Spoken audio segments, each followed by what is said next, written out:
Hello everyone, Namaste. My name is Kate and welcome to another episode of the Ilongga Yogi podcast.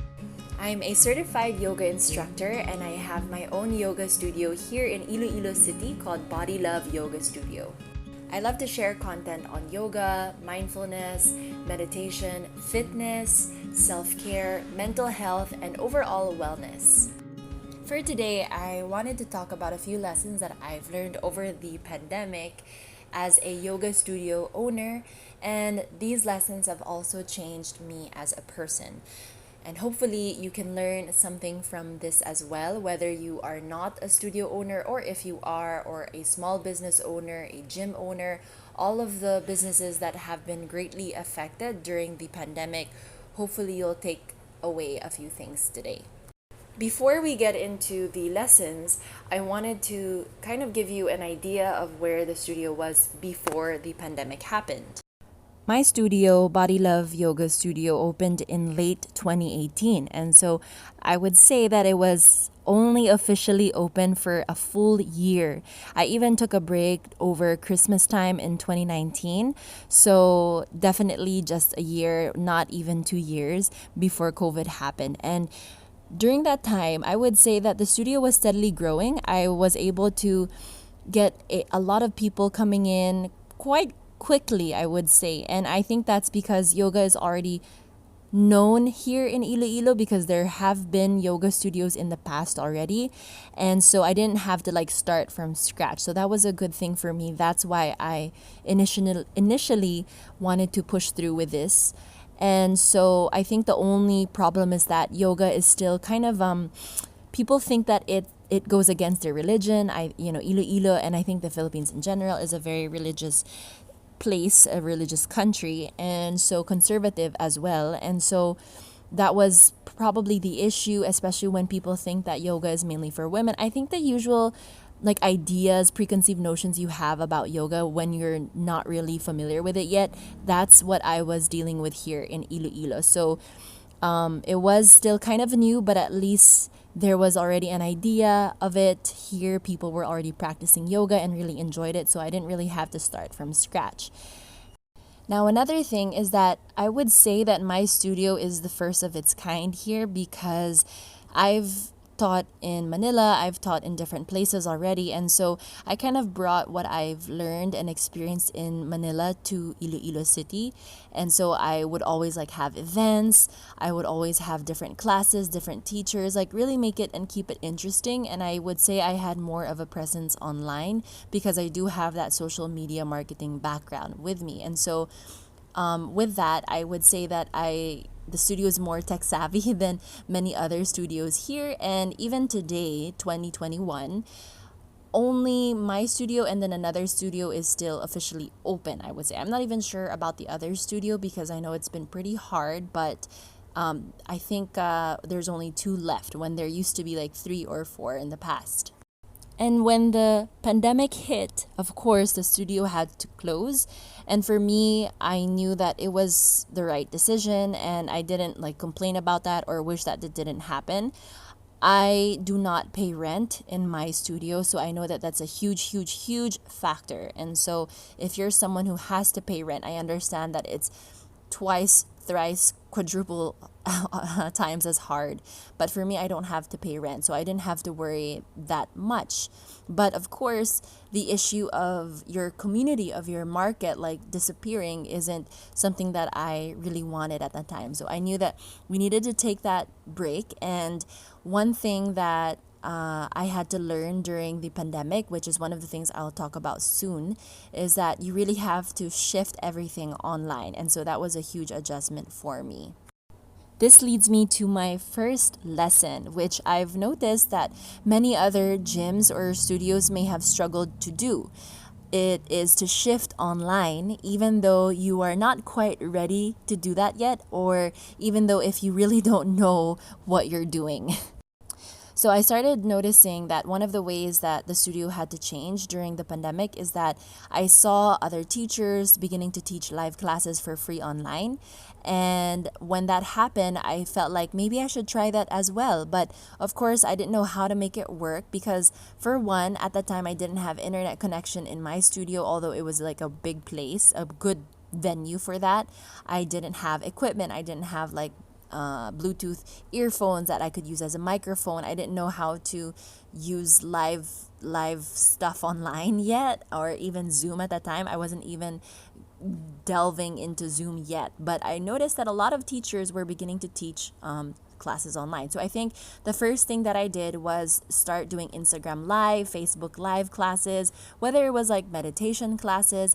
And then I started filming more YouTube videos as well because I thought that this would be the perfect time, and that's something I'm already familiar with. So that's what I did at first. So eventually, when I realized that I need to do more paid classes, that took me a while. I think it took me 4 months in the pandemic to finally decide to do that. And it was a huge decision for me because I felt like, what if the studio has to open in a month? What do I do then? But and also, like, I was very worried that what if I start doing online classes but only get one enrollee? Is it even worth it? And I remember I did have like just 1, 2, 3 enrollees at that time, but it didn't last long before people started to come in, which is kind of amazing to think that I was really shocked that at that time these people found the studio online and they were able to join classes, and that I was able to reach a bigger audience, like people from different places. It was kind of hard to transition first, to shift online, like figuring out prices and how do I make this work? How do I use Zoom? But I knew that eventually I would figure it out. So one thing that I've learned is that you have to shift online, and you have to just figure it out as you go along. It will work in the end. It's not easy to make that transition, but you'll figure it out and you will actually end up really liking it. For me personally, what I learned from that experience alone, from that lesson alone, is that you really have to be open-minded when it comes to these things. The world is constantly shifting and changing, and if you're not able to keep your mind open and be flexible when it comes to those things, no pun intended, you will be left behind. And I see that in a few gyms and studios who weren't able to shift online right away. And I see how competitive it is, especially with yoga teachers alone who are not affiliated with yoga studios, who are able to shift online so quickly, and they have a huge following right away. And so you can see how it benefits you as a teacher, how it benefits your business as well. So for me, I learned that you need to just keep an open mind and give it a try. Keep an open mind when it comes to these new ventures, these changes, these opportunities. I know that I'm someone who doesn't enjoy change, but it takes me a while to adjust, but I know that once I've adapted, I'll be fine. I'll actually thrive once I do that. So that's another lesson that I've learned personally that has changed me as a human being.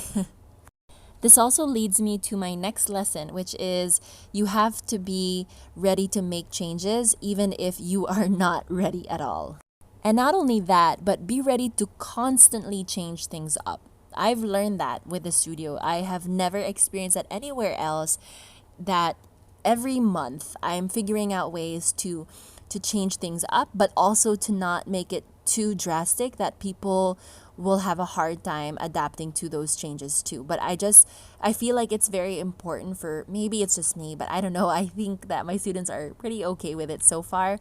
But I noticed that when I constantly change things up, it helps them stay on their toes, pretty excited, and look forward to new things happening. And so I find that as long as I make these changes not too drastic and not too frequent, I am still able to keep them excited about new things, and it encourages my students to try new things as well, to try new, let's say, new time slots, new teachers, new classes. And so I knew that my students would not be comfortable shifting online, especially those who are from Iloilo and who have been practicing at the studio with me already. I knew that that was going to be hard for them, but the more I started to encourage them and like tell them that we have other teachers who are really good, you should give them a try, that's when they started to make that shift and they became a little bit more comfortable to that as well. So for me, as I make these changes, I think that because they are very much dedicated and committed to the practice and loyal, it shows how loyal they are and how they will be able to adjust to those changes too. Just like for me, I've learned to flow through these changes and to adapt through these changes because everything is pretty uncertain right now anyway. So the only thing I can do is just change and enjoy that change, even though it's not really fun. So that's one thing that I've learned. I've been able to apply that to my personal life as well because it's a lot of uncertainty, as I just mentioned. And honestly, like every week, every 2 weeks, right? Especially with the pandemic, there's something happening. There's something going on. Sometimes 2 weeks later, you have to close. Another 2 weeks later, you can open again. And it's just so stressful for me. Like I mentioned at the beginning, I do not really enjoy change. It's very hard for me to transition to changes. It takes me a while and sometimes I don't really take it well. But again, after I've gone through those changes, I know that I grow, I learn, and then I thrive from there. So I think that that was the biggest learning for me, is that although I hate these changes and I do not like things to be not consistent, I have learned that it was through these changes that I have grown a lot. I have been able to thrive more now, and that I have learned so much. Like I have learned a lot about how I teach, who I am as a business owner, as a yoga teacher, as a human being, as a friend. It's been interesting, and I think that I would have never learned this at any other point in my life, compared to what you have gone through in this pandemic. What we all have gone through in this pandemic, actually. The next lesson is that no need to sweat the small stuff. I remember when I was trying to figure out how to teach classes in the studio and teach classes online, like I was pretty shook because that meant that I would have to teach twice a day, especially if I didn't have other teachers. Like I was really freaking out because I did not know how to make it work. And I was so nervous of bringing teachers in and not having enough of a budget or income profit to pay them. Because if you don't know, paying your teachers, your coaches is the biggest expense you have as a business owner besides rent. And so I was pretty worried about that because I wanted to make sure that I can sustain the business, of course, much like any other business owner. I wanted to sustain my mental health throughout this because I know that if I taught too many classes, I would just break down and not function anymore. Like I would burn out for real. And I wanted to make sure that my students were happy as well, that I'm taking care of them. And so I remember just being so stressed out over it. Every single day, it would be the first thing I think of. I would try to, it was like I was solving like a math problem or something, like really thinking so hard, like, how do I make this work? I was trying to reach out to my other mentors, teachers, like, how do I do this? I really don't know. And in the end, I made it work. I figured it all out. And I know that during that time it must have been very stressful, but now that I look back, every time I have something similar happen again, like recently, because the studio can reopen again, I had to figure out how do I work the schedule, because I know that students want this time slot and then these students always need to be in this time slot. How can I make it work and not lose money? As a studio owner, as a business owner, how do I make it work? And I just kept telling myself, don't sweat it, don't sweat it, don't sweat it, don't worry about it. It'll come to you, you'll figure it out, and it'll be all okay. And honestly, I was able to, like, just last night to finalize like the new schedule, and it works. I didn't stress over it the same way I did last time, and I think that's a big lesson for me, even like as just a regular human being, as a regular person. Sometimes I have that bad habit of really stressing over things that I don't have to stress over, so it's like I'm causing myself unnecessary anxiety and stress. And so because of that, I have learned to just like take a deep breath, let it go, and then give it time. It'll come to you anyway. There's no need to obsess over it, because the more I obsess over it, the more the answers will just not come to you at all. So you need to take a breath, you need to loosen up a bit, and then let it come at its own time. This next lesson is probably the most important one for me, is that I need to listen and communicate to my students.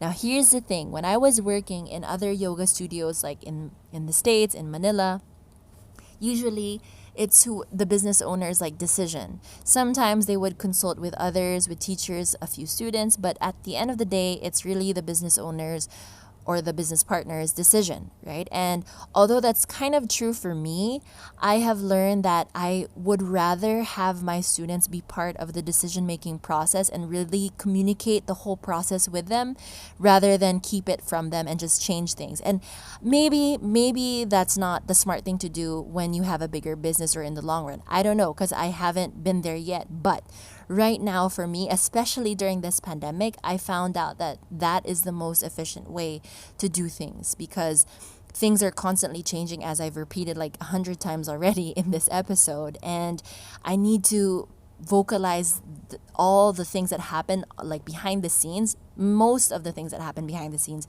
with the students, and make them see like this is what's going on, this is what I'm planning, and this is what I'm deciding on, like what do you think, and then just get their feedback. And if I decide on something differently, like let them know too, and really explain to them in a way that they understand it, not in a way that I'm trying to like get their pity or trying to, you know what I mean, like just letting them know that this is what's up.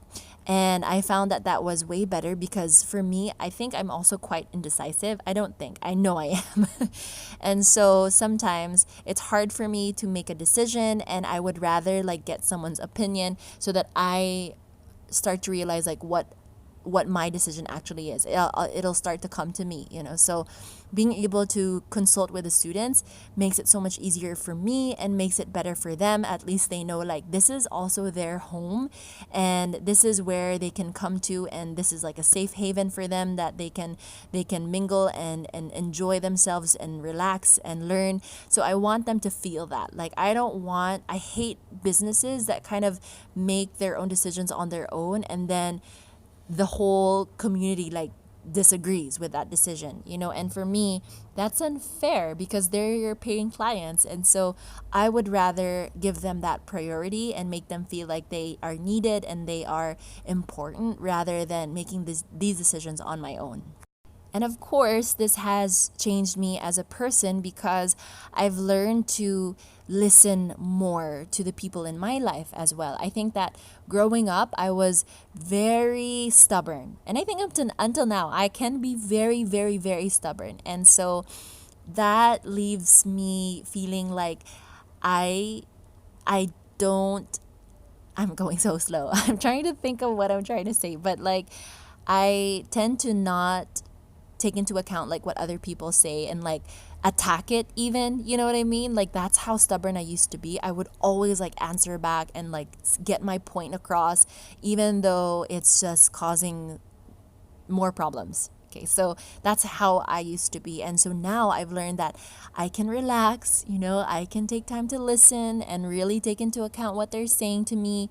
And sometimes I don't have to tell them everything, like what my decision is, but the fact that I just listened to what they have to say will at least make them feel like I actually needed their support and make them feel like they were needed during that time. And that's the same with my students too. Sometimes I communicate everything with them and be honest with them. Sometimes I don't tell them the whole thing, but at least I still keep that open communication with them. And that goes the same for like my partner or with my mom, talking to my mom, to my family. Like it has really changed the way I communicate with them. I no longer argue with them unnecessarily just to prove a point. I no longer disregard what they say. I'm no longer as stubborn. Instead, I ask them what they think and then really show them that yeah, I agree, or at least like I hear you and I understand where you're coming from, and then make a decision from there. So it has really changed me in my relationships. It has helped me a lot. The last one is that you don't have to go by the rules.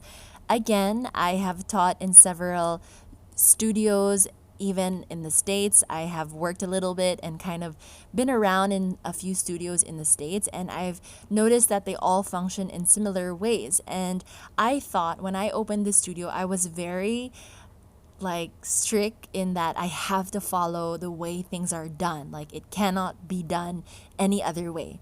And of course, sometimes I would feel that there would be a gap between me and the students, and I started to feel like that doesn't feel right anymore, especially since I was starting to communicate with the students more and trying to build like that deeper connection with them, relationship with them all, making them feel like they are a part of my life and that they are definitely needed and necessary and important to me. And so when you have like that gap or that wall, because you're trying so hard to establish yourself as a studio and how it's usually done as a studio owner, it feels not right anymore. It didn't feel right anymore. And so I started to take things into my my own hands and change things up. Sometimes I would not always go by the rules, but I would still make it work and things were still fine, because I know that I'm different. I'm not like these other businesses or studios or gyms.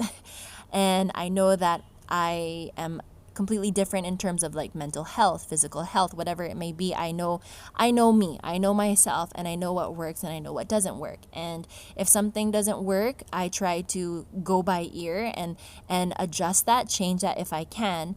And as much as possible, if something doesn't fit when I try to follow how things are done traditionally, I would rather let that go and do it my own way. And I've noticed that sometimes it works better that way.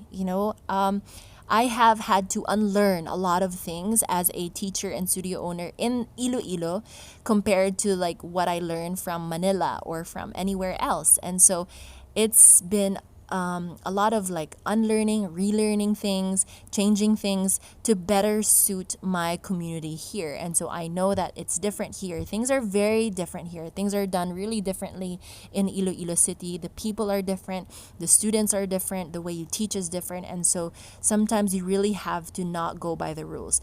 One simple example is in the way I teach as a teacher here. Like for one, well, when you shifted online, I know that as a yoga teacher, usually for me, I was trained that you shouldn't demo as you are teaching because you don't want to injure yourself. You want to focus more on the students instead. And so when you start teaching online, all of that goes out the window because you have to demo most of the time. And I know that students are more visual and they need to see that. They need to see me doing it. And so I had to change that. I had to adjust that in the way I teach. Same goes as being a studio owner. I had to change the way I interact with my students. Usually other teachers are trained that you have to have this this wall between you and your students so that they know and respect you enough. And I've noticed that in Iloilo that doesn't work. It's very different here. So that's another way that I have changed. As a person, I have also used that same lesson because I used to be so obsessed over trying to do things the way they should be done. And sometimes that doesn't always work. Like, for example, in running another business that I also run with my mom, I've learned that she doesn't function that way. And if I just keep forcing something on her, we will just keep arguing and it will just be more stressful. And so I've learned that I shouldn't force that on her. Same with other things in my life, especially like with healing, with recovery, when it comes to my mental health.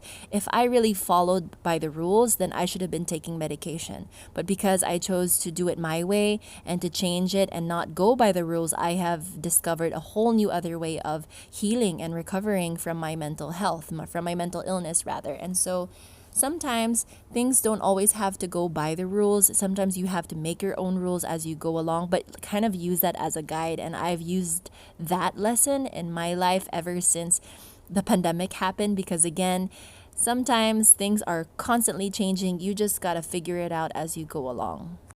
So there you have it. Those are all the lessons that I've learned during the pandemic as a studio owner and also lessons that have changed me as a person too. If you enjoyed this episode, it would mean a lot if you could share this with your friends, with your family, maybe follow me online at Ilongga Yogi and follow my studio at Body Love Yoga Studio as well. I do teach online classes regularly. I have other teachers who also step in to teach. So if you're interested in that, just check it all out on Body Love Yoga Studio, Instagram, Facebook, and you can even send me a personal message so I can talk to you personally and we can figure out what's the best schedule for you, what's the best setup for you. So one last time as a recap, number 1, be flexible. Shifting online wasn't easy at first. Figuring out Zoom was definitely a struggle, but in the end, it all worked out. Number 2 is keep an open mind. Things will constantly change, especially during this time of uncertainty. So you have to be ready for anything, even though you may not really be ready deep inside. Third, don't sweat the small stuff. There's no point in stressing over small little details or even big decisions. The answer will come to you. You just have to relax and let it go and trust the process. Number 4, listen and keep an open and honest communication with your students and even with the people in your life too. And lastly, you don't always have to go by the rules. Feel free to make your own rules as you go along. So again, thank you so much. Have a wonderful day ahead of you. Take care of yourself, and I'll talk to you on the next one. Bye.